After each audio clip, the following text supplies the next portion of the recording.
कि पेपर किस तरह किया जाए, थोड़ा सा यहाँ से डिस्कस करें, ज्यादा नहीं डिस्कस करेंगे। पेपर किस तरह किया जाए और उस पेपर को अटेम्प्ट किस तरह करना है उसके ऊपर बात करेंगे। ओके, यहाँ पर देखें तो आपके सामने यहाँ पर एक बोर्ड का मॉडल पेपर है, यहाँ पर पीडीएफ फॉर्म के अंदर। यहाँ पर मॉडल पेपर से मुराद ये होता है एज इट इज, इस तरह के सवाल, इस तरह से मुराद इतने सवाल आएंगे, इतने नंबर के होंगे और इतने इतने अटेम्प्ट करने हैं आपने। पहला पार्ट आपके किसी भी पेपर के अंदर, चाहे वो केमिस्ट्री का हो, फिजिक्स का हो, उर्दू का हो, उसके अंदर बोर्ड ऑफ इंटरमीडिएट कराची की रेफरेंस से बात कर रहा हूं कि आपके 3 सेक्शन होते हैं, section number A, section number B और सेक्शन सी। सेक्शन ए जो होता है मल्टीपल चॉइस क्वेश्चन होता है, जो कि 20% ऑफ योर होल मार्क्स होते हैं। लेट्स से हमारे पास 85 मार्क्स की थ्योरी का एग्जाम होता है, तो 85 में से 20% निकाले तो 17 नंबर बनते हैं। तो यहाँ पर एमसीक्यूज कितने आएंगे? 17 आएंगे। इस तरीके से आप तमाम जो एक सब्जेक्ट्स हैं उनके निकाल सकते हैं कि कितने एमसीक्यूज हो सकते हैं।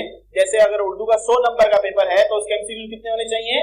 20 होने चाहिए। इसी तरीके से आप डिफरेंट तरीके से आप उसको फाइंड आउट कर सकते हैं। यहाँ हम कुछ चीजें डिस्कस करेंगे कि हमारे पास लेट्स से ये एमसीक्यूज हैं। अब बच्चे कहते हैं कि सर एमसीक्यूज हमारे ज्यादातर गलत होते हैं, तो एमसीक्यूज को किस तरह सॉल्व किया जाए? तो एमसीक्यूज को सॉल्व करने का तरीका ये हमारे पास है। लेट्स से ये आपका एमसीक्यूज है, VBT tells us about all the following facts except। अब मुझे ये सवाल का जवाब नहीं आ रहा, मैं क्या करूं? मुझे सवाल का जवाब नहीं आ रहा, मैंने ऑप्शन पढ़ने हैं, bond length, bond energy, bond strength and bond order. ये 4 चीजें मैंने पढ़ ली, मुझे सवाल का जवाब इतना आसानी से समझ नहीं आ रहा। तो देखिएगा ये जब आप एंट्री टेस्ट की तैयारी करें तो वहां पर भी आपको काम आएगी ये चीज, और यहां पर भी ये काम आएगी चीज। किसी भी एमसीक्यू का सवाल का जवाब आना जरूरी नहीं है। जरूरी से मुराद सर कैसी बात करें, जरूरी क्यों नहीं है? हमने तो आंसर में पूरे नंबर लेने हैं। जरूरी से मुराद ये है कि जरूरी नहीं है कि आप सही जो जवाब दे रहे हैं उसका आंसर 100% आ रहा हो। एक मेथड इस्तेमाल किया जाता है पूरी दुनिया के अंदर एमसीक्यूज को सॉल्व करने के लिए, इसे कहते हैं ओमिट द एरर। आपको सही मालूम नहीं है बट आपको ये जरूर मालूम कि गलत क्या है। आपको सही मालूम नहीं है बट आपको ये मालूम है कि गलत क्या है। अगर आपको गलत का 100% मालूम है तो सही के करीब करीब पहुंच गए। 4 ऑप्शन का मतलब है सही होने के चांसेस कितने हैं? अगर तुक्का लगाता हूं, अगर तुक्का लगाऊं तो कितने चांसेस है सही होने के? 25%, 25% ना। कोई भी तुक्का लगाता हो 25% प्रोबेबिलिटी है सही हो। 4 ऑप्शन है, 25% प्रोबेबिलिटी है। बट अगर मैं इसको ओमिटिंग द एरर मेथड से करूं, लेट्स से मुझे मालूम है कि बॉन्ड लेंथ क्या है। बॉन्ड लेंथ क्या है? 2 एटम के दरमियान जो बॉन्ड बना है उनके दरमियान डिस्टेंस को बॉन्ड लेंथ कहते हैं। तो अब आपने कहा यार ये जो इसकी लॉजिक है सवाल की लॉजिक से मिली नहीं, तो इसका मतलब ये तो हो नहीं सकता। तो इसको आपने क्या कर दिया? क्रॉस कर दिया कि ये ऑप्शन से निकल गया। Percentage of having proper right answer बढ़ गया। आगे चलते हैं। फिर हमें बॉन्ड स्ट्रेंथ, बॉन्ड एनर्जी, एक एक करके। बॉन्ड स्ट्रेंथ क्या है? बॉन्ड स्ट्रेंथ जैसे हम बॉन्ड एनर्जी, बॉन्ड स्ट्रेंथ दोनों ऑलमोस्ट सेम ही होती हैं। तो हमने क्या कहा? बॉन्ड स्ट्रेंथ, बॉन्ड एनर्जी के 2 एटम के दरमियान जो बॉन्ड है उसको तोड़ने के लिए जो एनर्जी चाहिए उसे कहते हैं बॉन्ड स्ट्रेंथ या bond energy. But bond strength, bond energy जो है हमारे पास बीबीटी के मामलात में है कि नहीं है हमारे पास? उससे भी लेना देना नहीं है। चूंकि ये इस सवाल के अंदर दोनों चीजें सेम ही है, बॉन्ड स्ट्रेंथ और बॉन्ड एनर्जी, तो हमने इन दोनों को ओमिट कर दिया। जब दोनों को ओमिट कर दिया तो बचा कौन? आ गया आंसर। इस तरीके से आंसर आ, तो हमारा आंसर क्या हो जाएगा यहाँ पर? Option D is your answer. चाहे फर्स्ट ईयर के बच्चे हैं चाहे सेकंड ईयर के बच्चे हैं, आपने पहले वो क्वेश्चन कर लेने हैं जो सारे सही तरीके से आते हैं आपको। फिर आपने अपने टाइम को भरपूर इस्तेमाल करना है। आपको 3 घंटे पेपर मिलेगा, कोई जल्दबाजी नहीं करनी है। आप लोगों ने बाहर जो सेंटर के बाहर कुल्फी वाला खड़ा है नहीं जाएगा जब तक कि खत्म नहीं होगी। आप लोगों ने 3 घंटे पूरे इस्तेमाल करने हैं। और एमसीक्यूज के लिए अगर आपको आधा घंटा दिया और एमसीक्यूज अगर आपसे वापसी ले रहे हैं तो उस पूरे टाइम तक करें। अगर नहीं ले रहे तो बहुत अच्छी बात है, बाद में भी इस्तेमाल कर सकते हैं हम उस टाइम को। तो आप लोगों ने पूरा भरपूर सॉल्व करना है। अच्छा, रफ वर्क कहां करना है? आंसर स्क्रिप्ट में कोई एक पेज आप उसको टाइटल कर दें, ऊपर रफ वर्क लिख दें, वहां तमाम रफ वर्क करें। पेंसिल से करें, पेन से करें, कोशिश करें पेंसिल से करें, मिटाने के अंदर काम आया था, ज्यादा पेज इस्तेमाल नहीं होंगे। तो रफ वर्क वहां करके आप इस तरीके इस्तेमाल कर सकते हैं। तो इस तरीके से आप अपने तमाम जो भी हैं आप वो इस्तेमाल कर सकते हैं अपने एमसीक्यूज को। एमसीक्यूज में कोई मसला तो नहीं है, इस तरीके से एमसीक्यूज हो जाएंगे। अच्छा, दूसरा जो हमारे पास ऑप्शन है वो हमारे पास आ गया है सेक्शन बी। सेक्शन बी जो हमारे पास है इसे कहते हैं शॉर्ट आंसर क्वेश्चन, या इसे हम ये भी कह सकते हैं कि ये हमारे पास शॉर्ट क्वेश्चन है। अब शॉर्ट क्वेश्चन की केमिस्ट्री की बात की जाए तो यहाँ पर कितने अटेम्प्ट करने हैं आपने? 9 अटेम्प्ट करने हैं।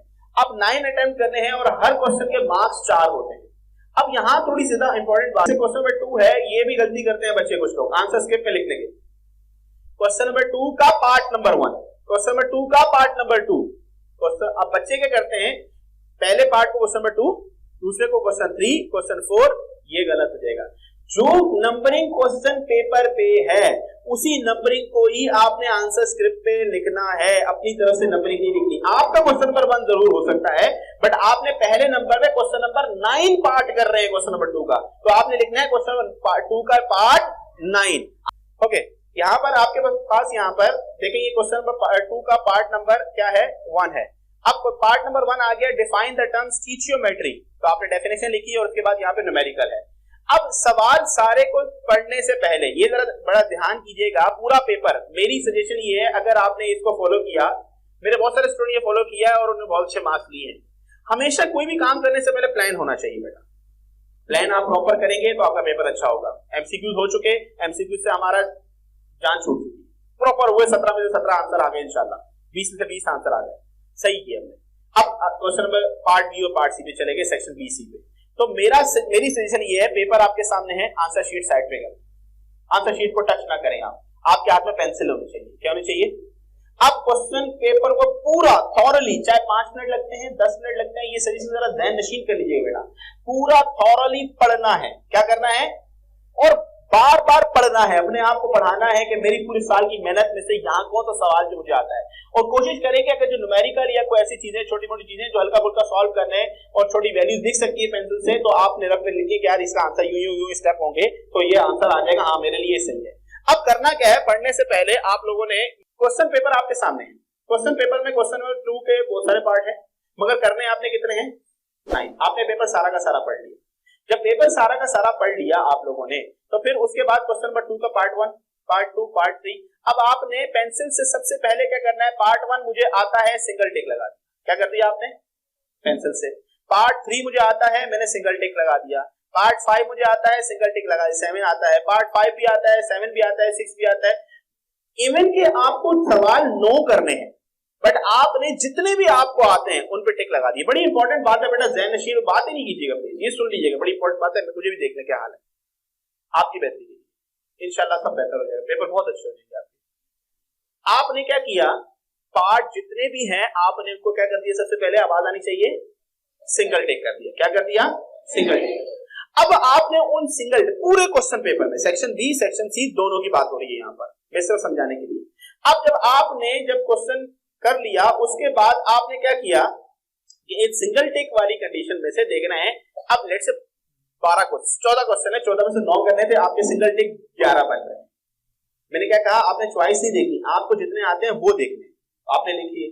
अब जो सिंगल टिक क्वेश्चन है सिर्फ उनको देखना है, जिन पे टिक नहीं लगाई उनको नहीं देखना। जो सिंगल टिक क्वेश्चन है उनको जब देखेंगे तो आपके पास उन क्वेश्चन में देखना है कि इन क्वेश्चन में से मुझे कौन से अच्छे आते हैं। आते तो 11 हैं, मुझे अच्छे कौन से आते हैं, मतलब इन 11 सवालात में से मुझे सवालात अच्छे कौन से आते हैं। तो उन सवालात जो अच्छे आते हैं मैंने टिक लगा दिया, एक और उस टिक के ऊपर एक और टिक लगा दिया। लेट से मुझे ये क्वेश्चन नंबर 1 आ रहा था, 3 आ रहा था और 5 मुझे बहुत अच्छा क्वेश्चन आता है इन टिक वाले सवालात में से।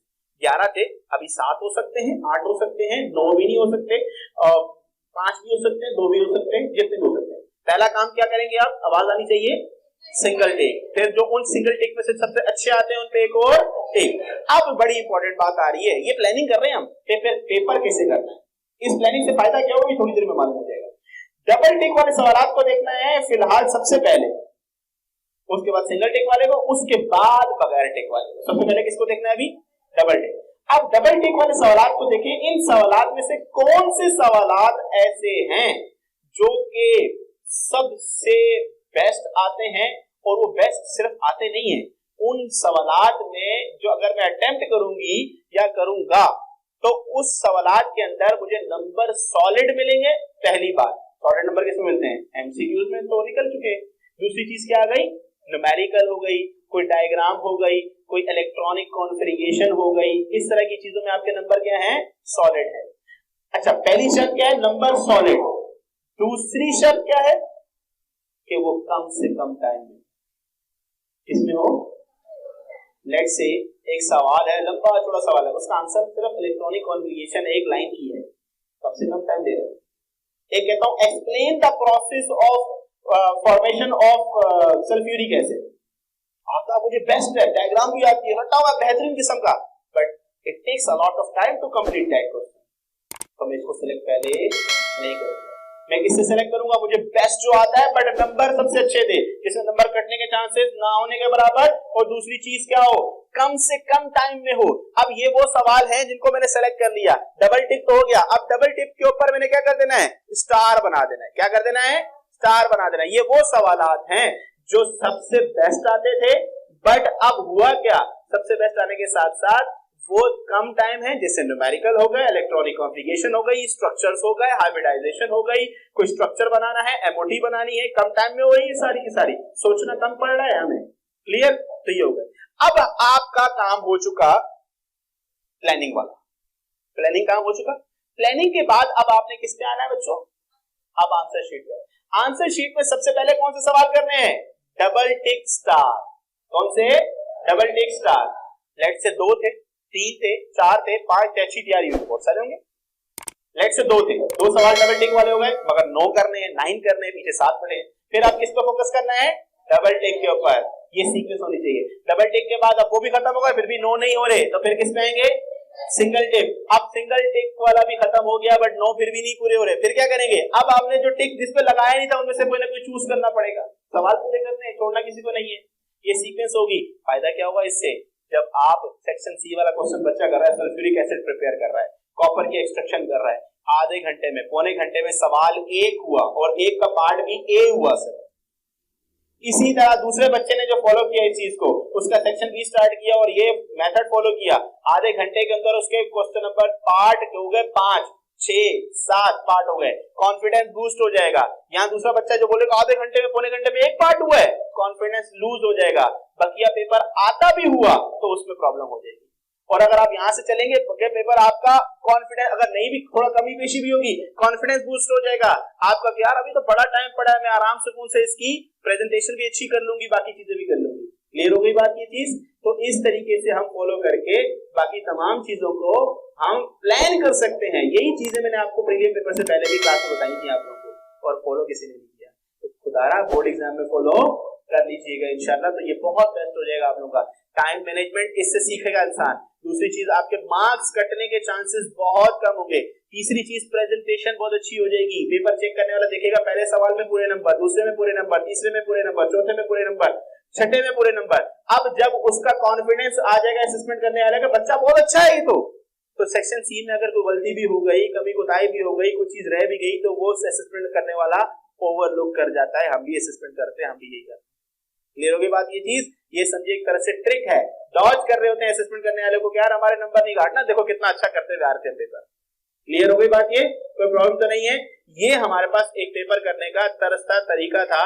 आई होप कि बिजली चली गई, आपको गर्मी वगैरह लग रही होगी, बट इस गर्मी से ज्यादा इंपॉर्टेंट आपका क्या है, आपका सीखना।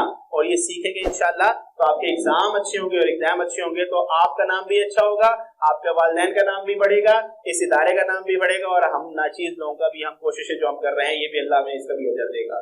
तो आई होप कि तमाम की तमाम चीजें आपको क्लियर हो गई, कोई प्रॉब्लम तो नहीं है आप लोगों को, कोई सवाल। ये तमाम चीजों को नोट डाउन करने हैं आप लोग, और ये ज़हन नशीन करने हैं। और इसकी प्रैक्टिस कैसे करेंगे आप, अभी आपके पास एग्जाम का अंदर टाइम है, आप गवर्नमेंट कॉलेज के पेपर उठाएं, अपने कॉलेज के प्रीवियस पेपर उठाएं, उनको सॉल्व करें, और इस मेथड से सॉल्व करें।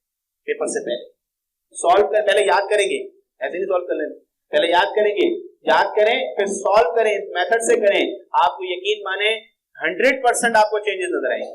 प्रेजेंटेशन अच्छे से कीजिएगा। एक और चीज आखिरी में बता दूं, गर्मी ज्यादा हो रही है, जब भी आंसर स्क्रिप्ट लिखेंगे, आंसर स्क्रिप्ट में सवाल नंबर बिल्कुल आंसर स्क्रिप्ट के मिड में लिखेंगे। क्वेश्चन नंबर 2 पार्ट 1 पार्ट भले ना लिखिए, उसको ब्रैकेट में 1 लिख दिया रोमन में, जैसा क्वेश्चन पेपर में लिखा हुआ है वैसा।